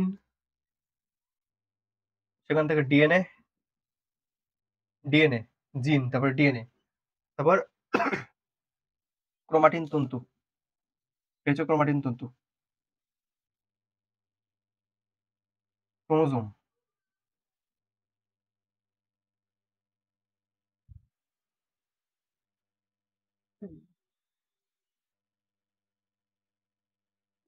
তারপর এটা কি, নিউক্লিওজালিকা। তাহলে জিন থাকছে, তারপর ডিএনএ, তারপর ক্রোমাটিন তন্তু, ক্রোমোজোম, নিউক্লিওজালিকা। এই করে আমাদের ক্রোমোজোম প্যাক খায়। Thank you.